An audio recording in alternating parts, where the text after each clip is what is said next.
नमस्कार। Hindi dictation YouTube channel पर आप सभी का स्वागत है। डिक्टेशन में कुल शब्दों की संख्या है 1100 और यह डिक्टेशन जनसत्ता समाचार पत्र से संपादकीय कलेक्शन है। मैं उम्मीद करता हूँ आप लोग लिखने का पूरा प्रयास करेंगे और पूरा डिक्टेशन लिखेंगे। ठीक, आपका बीच में छूट जाए, जो वर्ड कठिन हो उनको आप इग्नोर करते रहिए, लेकिन पूरे 10 या 11 मिनट तक आप टिके रहिए। ठीक, क्योंकि लगातार लिखना 10 मिनट या 11 मिनट ये सबके बस की बात नहीं होती है, खासकर संपादकीय। ठीक, तो आपसे बस इतना ही कहना है कि आप उतनी देर तक टिक के लिखने का प्रयास करें। ठीक, भले आप ग्रेड डी के एग्ज़ाम के लिए तैयार कर रहे हो या किसी और एग्ज़ाम के लिए। रेडी?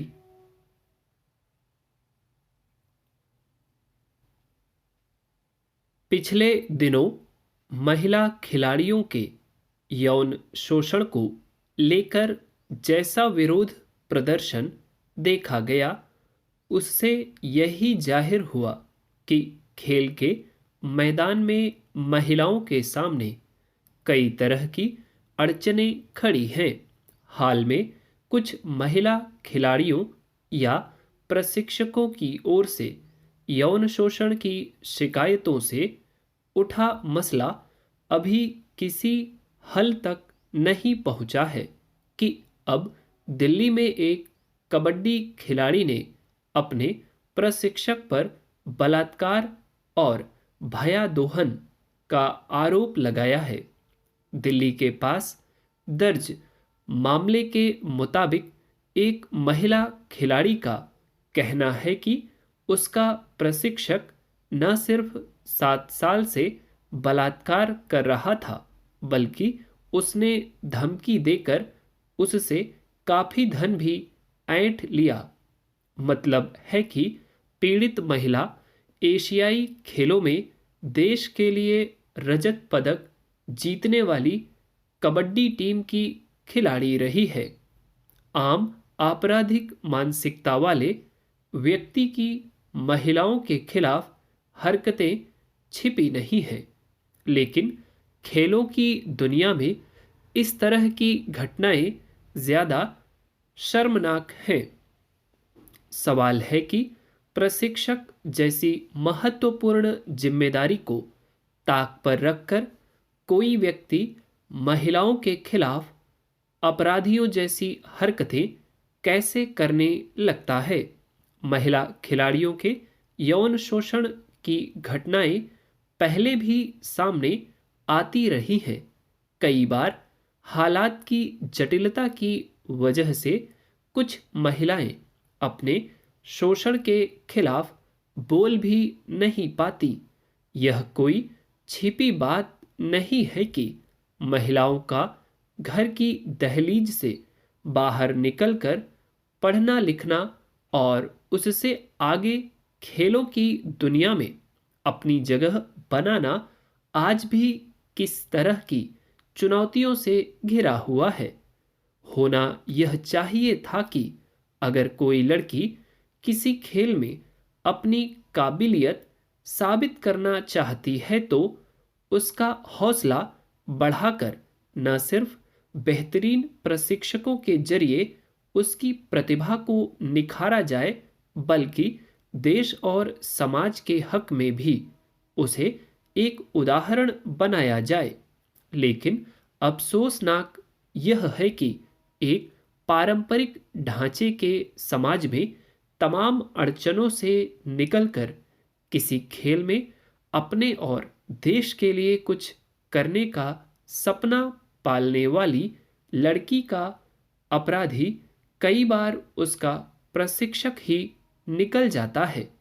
जिसके भरोसे कोई लड़की किसी खेल में देश को एक नई ऊंचाई देना चाहती है, वही प्रशिक्षक उसके व्यक्तित्व और सपने को छिन्न भिन्न कर डालता है। सही है कि खेलों की दुनिया में सभी लोग ऐसी आपराधिक मानसिकता वाले नहीं होते। ऐसे प्रशिक्षकों की लंबी सूची है जिनके निर्देशन और सहयोग के बूते बहुत सारी महिला खिलाड़ियों ने दुनिया भर में अपनी काबिलियत साबित की है। मगर इसी बीच कुछ प्रशिक्षकों की आपराधिक हरकतों की वजह से किसी महिला खिलाड़ी के टूट जाने की खबरें भी आती हैं। हाल ही में कुश्ती संघ के अध्यक्ष पर महिला खिलाड़ियों के यौन शोषण के आरोपों के अलावा हरियाणा में खुद खेल मंत्री के एक महिला प्रशिक्षक से अवांछित बर्ताव की जैसी खबरें आई।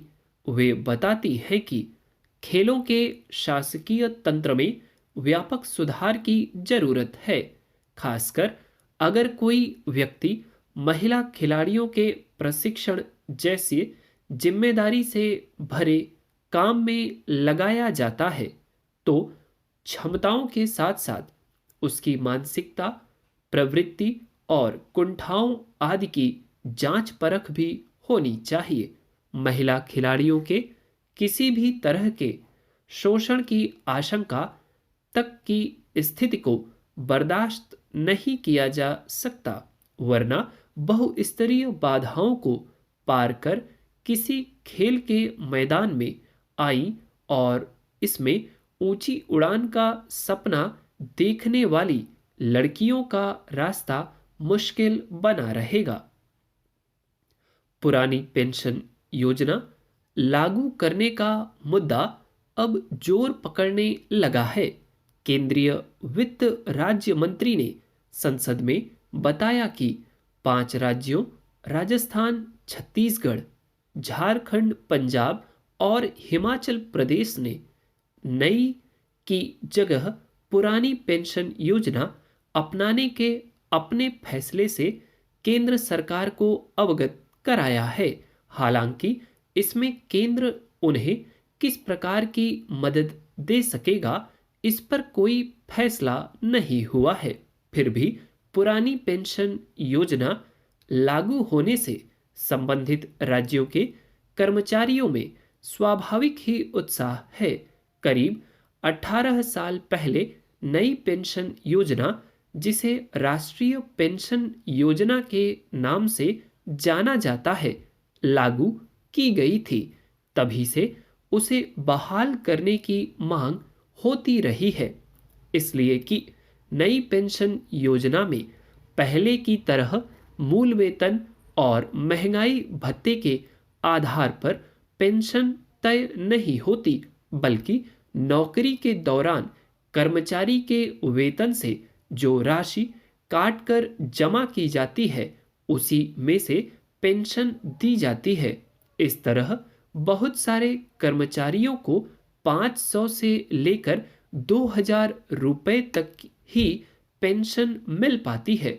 न्यूनतम पेंशन की सीमा भी सभी जगह तय नहीं है। ऐसे में स्वाभाविक ही नौकरी के बाद बहुत सारे लोगों के सामने गुजर बसर की मुश्किलें पैदा हो जाती है। नई पेंशन योजना में सरकार पर कोई वित्तीय बोझ नहीं पड़ता। कर्मचारियों के वेतन से जो पैसा कटता है उसका 85% हिस्सा सरकारी प्रतिभूतियों और बाकी का 15% खुले बाजार यानी शेयर बाजार में निवेश कर दिया जाता है और उसी से अवकाश प्राप्ति के बाद कर्मचारियों को पेंशन का भुगतान किया जाता है। मगर कई कर्मचारियों की सेवा अवधि कम होने की वजह से यह रकम इतनी कम होती है कि उनके सामने भरण पोषण, इलाज आदि को लेकर असुरक्षा बोध बना रहता है।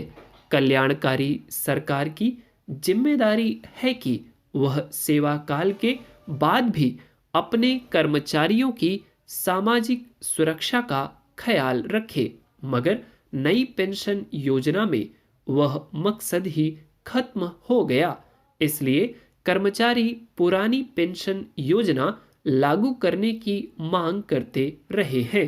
अच्छी बात है कि 5 राज्य सरकारों ने पुरानी पेंशन योजना को अपना लिया है, मगर इसके पीछे राजनीतिक गणित साधने का प्रयास अधिक दिखाई देता है। हालांकि इन राज्य सरकारों ने हिसाब लगाकर कहा है कि नई से पुरानी पेंशन योजना में लौटने पर उन्हें बहुत आर्थिक दबाव नहीं झेलना पड़ेगा, मगर वास्तविक धरातल पर इसे लागू करना फिलहाल आसान काम नहीं लगता।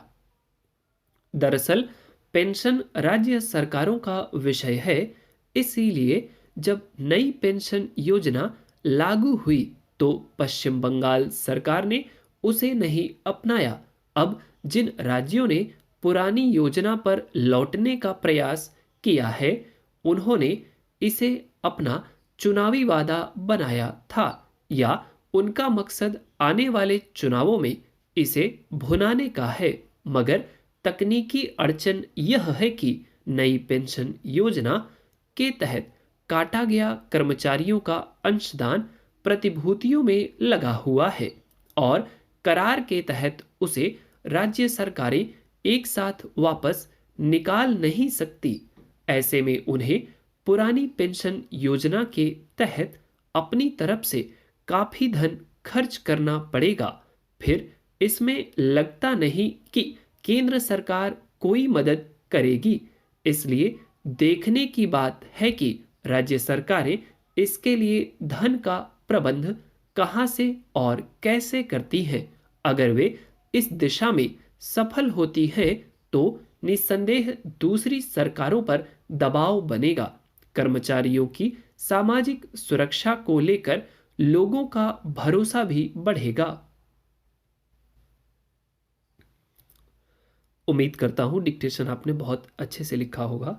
ठीक, जिन लोगों का ग्रेड सी एसएससी स्टेनोग्राफर का एग्जाम लगा हुआ है वो प्लीज़ इसको एक बार और लिखें, यदि उनके कुछ वर्ड्स छूट गए हैं तो भी।